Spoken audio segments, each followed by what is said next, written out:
Smiling, yes. Good morning, everyone. Good morning. Don't mind the look. The hair's all over the board.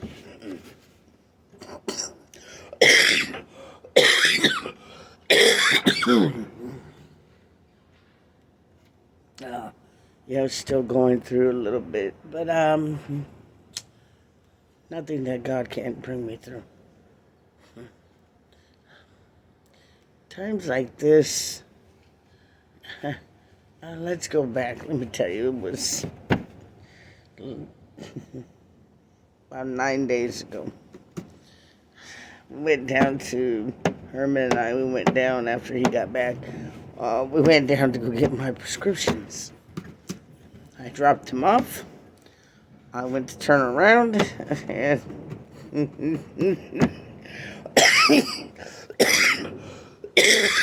sorry, I apologize for the coughing. I went to make a turnaround and I always laugh. This is funny, but it's not funny. So I turn around and I see that there's nothing there because it says law enforcement parking, etc. And so I decided that's where I can turn, park, come back out, and go back around, and he should be outside. And I look around and I see the sign says, "Do not get out of your car." And I see 3 chairs. And I go, oh, yes, in my head. This is when the pandemic was so strong and heavy. They had people lined up, sitting in chairs to get tested. But now it says, do not get out of the car. So, oh, what the heck. I pull up and she comes. I figure if she don't come out, she don't come out. She came out. And I joked about it when Herman came back because I joked and said, she didn't even make my eyes water. I said, some of them I think could touch your brain through your nose when they try hard enough shoving that thing up there. But I was joking with Herman saying she barely went in, and at least that's what it felt like. But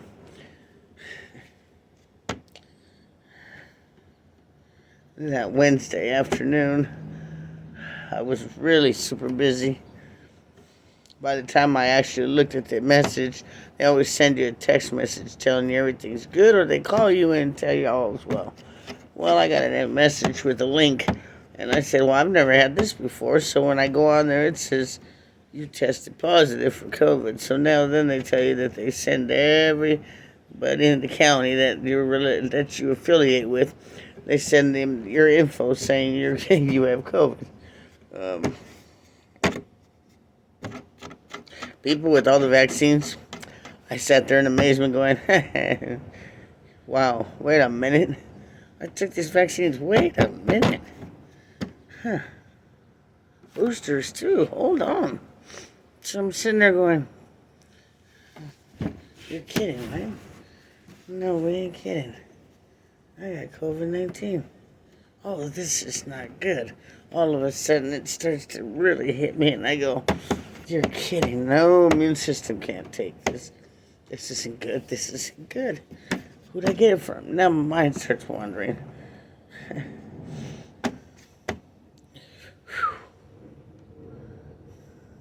You know those moments where you go life-changing? And sometimes you don't even see it coming. That'd be that moment. Because here we're talking, we're almost going on 3 years, people. And they say it's coming back, but we're almost going on 3 years. I had, one day I was next to people at a show because our magazine was doing a part of a show. And there was at least 30, 40 people there. One of the people that was female that was next to me consistently had COVID. She was touching everybody. I never got it. But here at a time I decided to joke and I got it. But we're at the end of it, and it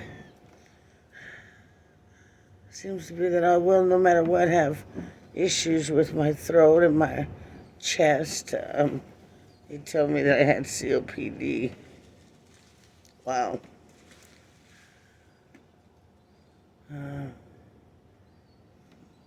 I just can't imagine how many things God has carried me and kept me through.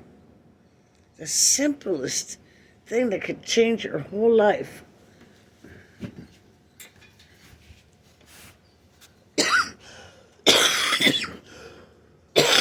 The simple.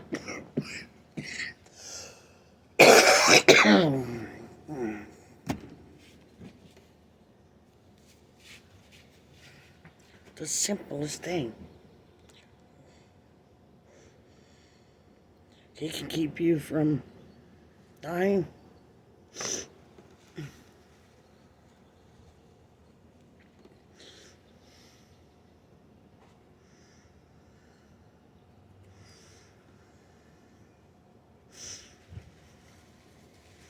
He can keep you from struggling.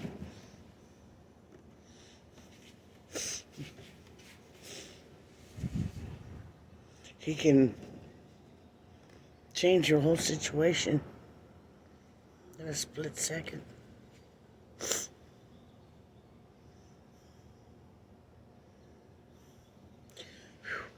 That deserves a moment of praise. Thank you, Lord. And even if you have not let him in your heart, I want you to sit back. If you have not accepted him into your life, I want you to sit back and think of everything you've gone through in your life. Everything. Down to the simplest that seems not important to anyone but to you.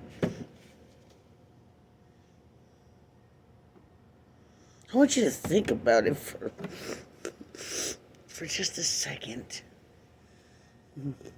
Whether it be you've been hit by a car, you got shot, you killed, whatever it may be, I want you to stop and think of everything he done kept you through and every situation where it could have been worse.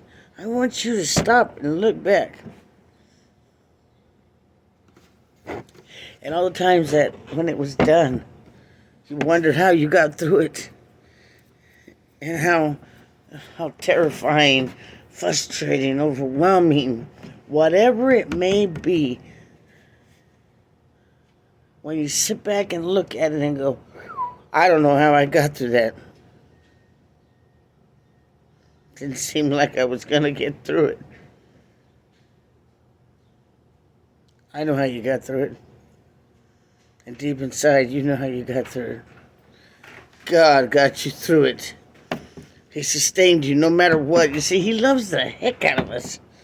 He loves us more than you could possibly imagine. Enough to give up his only son. Something we could never do. Because we are selfish, self-righteous people. Trust that God, he knows. He knows. I know how. If you don't know, you better know.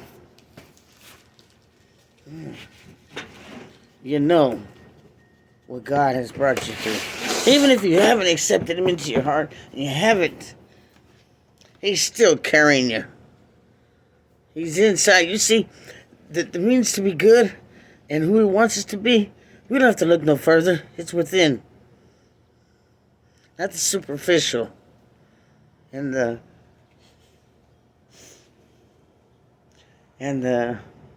flesh, as we call it. I call it the devil's zone. And maybe that's just not the right way to say it, but I say that because superficialness and being there looking at yourself in the mirror, but look way deep inside. You see where the soul is. That's where God waits and is. You see, the devil wants bad. He wants in bad. Deep inside. You see, he wants to get in there so bad that you'll say, I need to do this. And you'll sign a contract away for your soul. Selling your soul. Many have done. But God has brought them through it. There's nothing you can't have been through or are going through that he will not deter you if you let him.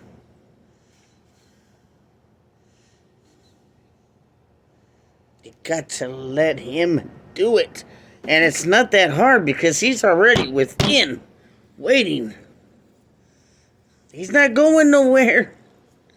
Kid, he's not going nowhere. And that's a good thing. I mean, wow. He loves you that much. He's going to wait and hope and keep waiting till that moment you just say, I can't do this anymore. Or I want to change. Because every power and means and ways for you to change is within already. It's entrusted in your heart, deep inside that soul. You see, the devil, he can't be in two places at once. But when he's on you, man. He's on you full force. Things just start happening. And he's going to attack you in every which way he can to defeat you. And sometimes it may feel like you're defeated, but guess what? You're not. Because your outcome does not stop here. Our outcome does not stop here. And this ain't the finish line. We have an ongoing life past what you can imagine. Freedom. Real, true, spiritual freedom. Joy. Never, ever wanting for nothing. Always satisfied. The peace that he will instill in you. It's like an unspeakable joy. What are you waiting for? Even in the worst times right now that I'm going through it, and I'm complaining and crying because the devil's working me, and I'm just, and I'm fighting the devil, but we're not really fighting it. God's fighting your battles. Let him. When you've done all you can, what does he say? Stand. See, we have a problem standing because we get anxious. Oh, we get impatient. We get frustrated. We stop believing. And we sure ain't gonna wait because the flesh don't want to wait. And the devil's picking at you. Bills are due. Things are needed. And he said stand, but we don't stand. We try to make things happen. And it gets a little worse. And a little more frustrating. And a little more. And a little more. All he said to do was just stand. Oh, ye with little faith. Stand. Just stand. Instead of making your own choices in your own ways, you've done all you can. Just stand. Stop moving. Stop trying to figure it out. Let go and let God, man. There's nothing that he cannot bring you from or bring you through. There's nothing he doesn't bring you through. Whether you believe it or not. Even in your worst moments. At the end, you look back. Whew, it's the worst. No, it wasn't, because he had you all along. You think he's, the Son of God, suffered for nothing? It was far more than what it is now. We could never accommodate what he had. We could never tolerate it. We'd give in when all that tempting came along because the flesh is what it is. Many people will get to that gate. Very few will enter. Think about that. Trust him. Trust him. And where you think there's no way out and no end and nothing can be done for you, just stand. Just stand. Stand and watch God work. There it is. Can't even explain. No matter what you're going through, people, trust God. And stop trying to do things your way. Our way seems to not always get us the right way. So, got to go, but I want to say thank you for all the prayers, all the reaching out. Yes, and I go to my pastor and say, Pastor Joel, geez, I need a break. I mean, what more can I have happen? He said to pray. And I think, Lord, you working me, devil. Get away, get away, get away is what I've been saying. You can give me all the illness and all the challenges you want. Come on, bring them on, because round 10, 11, 12, bring it on. Ain't nothing God ain't going to bring me from. And you can't have my soul, so keep giving me the pain, the shocks, and the hurt, and the struggles, and the challenges, because nobody said, people, the walk was going to be easy. You're going to get flat tires. You're going to break down. And I pray that you don't, but let God sustain you. You can't. When you're weary and down and out, cast your burdens on Him, or His yoke is easy. Remember this. For God so loved the world that He gave His only begotten Son, that whosoever shall believeth in Him shall have everlasting life. Remember that. I gotta go. Thank you, guys.